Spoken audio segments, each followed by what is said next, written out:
নির্বাচন কেন্দ্রিক সংস্কার করে দ্রুত ভোট হওয়া প্রয়োজন বলে জাতিসংঘ মহাসচিবকে জানিয়েছেন বিএনপি মহাসচিব মির্জা ফখরুল ইসলাম আলমগীর। আন্তোনিও গুতেরেসের সাথে বৈঠক শেষে কথা বলেন তিনি। আর জাতীয় নাগরিক পার্টির আহ্বায়ক নাহিদ ইসলাম গণপরিষদ ভোট করে সংবিধান পরিবর্তনের কথা বলেছেন।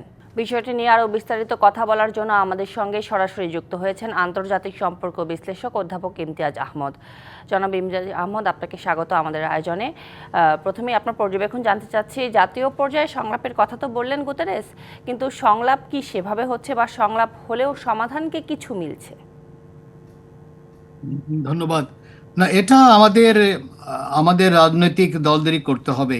এখানে গুটেরাস কি বলুক বা না বলুক সেটা আমার মনে হয় না গুরুত্বপূর্ণ হলো যে আমাদের পলিটিক্যাল পার্টি যারা আছেন তারা রাজনীতি আরো ভালো বুঝেন। তারা স্বাভাবিকভাবে তারা বুঝবেন যে কোনটা খুবই গুরুত্বপূর্ণ। কোনো সন্দেহ নেই, বড় যেসব রাজনৈতিক দল আছে তারা নির্বাচন চাইবে যত তাড়াতাড়ি হোক, কারণ তার সাথে আন্তর্জাতিক কাঠামো সম্পর্ক আছে। তো জিনিসগুলো আমাদেরই মানে আমাদের রাজনৈতিক দলেরই করতে হবে। আমি মনে করি না জাতিসংঘ বা গুটেরাস আগেও অনেকবার চেষ্টা করা হয়েছিল ইত্যাদি, কিন্তু কাজটা কিন্তু আমাদের রাজনৈতিক দলেরই করতে হবে। জি, এ পর্যায়ে একটু রোহিঙ্গা প্রত্যাবাসন নিয়ে আপনার কাছে জানতে চাই যে রোহিঙ্গা প্রত্যাবাসন নিয়ে তো নানা উদ্যোগের কথাই বলা হচ্ছে, কার্যকর কিছু চোখে পড়ছে কিনা?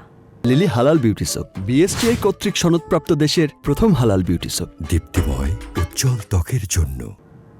না, একেবারেই না। এটা তো আসলেই একটা বড় বিষয়, আরো বড় আকারে বিষয় পড়ে মানে হয়ে গেছে, যেহেতু যুক্তরাষ্ট্র খোলাখুলিভাবে একটা রিট্রিটে তারা যাচ্ছে, একটা পিছনের দিকে, পিছন হোক বা সামনের দিক যাই হোক, তারা পিছিয়ে যাচ্ছে। আন্তর্জাতিকরণ যেটা ছিল আগে সেখান থেকে সরে দাঁড়াচ্ছে। তারা অলরেডি WHO থেকে সরে গেছে, আমরা হিউম্যান রাইটস কাউন্সিল থেকে তারা সরে গেছে, এবং আগামীতে বোঝাই যাচ্ছে আরও কয়েকটা আন্তর্জাতিক সংগঠন থেকে তারা সরে যাবে। কারণ তাদের উদ্দেশ্য এখন মূলত হলো যে তার অর্থনীতি ঠিক করা, যেখানে $36 ট্রিলিয়ন একটা ডেফিসিট আছে। তাদের প্রতি বছর যে ইন্টারেস্ট দিতে হয়, সেই ইন্টারেস্ট তাদের ন্যাশনাল বাজেটের চেয়ে বড় হয়ে যাচ্ছে।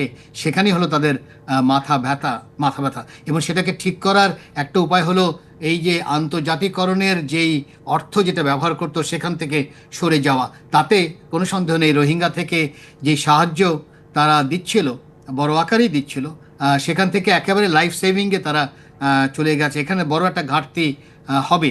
এমন কথা হচ্ছে বাংলাদেশ, আমি জানি না সেক্রেটারি জেনারেল সাহেবের কথা সাথে যেটা বড় আকারেই তাকে বোঝানো দরকার ছিল যে তার অফিস যেন ওই গ্যাপটা যেন পূরণ করতে পারে কোনোভাবে বিভিন্ন দেশের সাথে কথা বলে। ওটাও আমাদেরই করতে হবে। তবে যেটা বড় আকারে যেটা করা দরকার সেটা আউট অফ বক্স কোনো চিন্তা ভাবনা করা যায় কিনা, নতুনভাবে উদ্যোগ নেওয়া যায় না কতগুলো বিষয়, ওটাও আমাদেরই করতে হবে। আমি বারবার বলে এসেছি এই সমাধান আমাদেরই করতে হবে। এবং যেহেতু নেইবার তৎমাদো বলি বা আরাকান আর্মি, এরা আমাদের আজীবন নেইবার, আগেও ছিল, ভবিষ্যতেও থাকবে।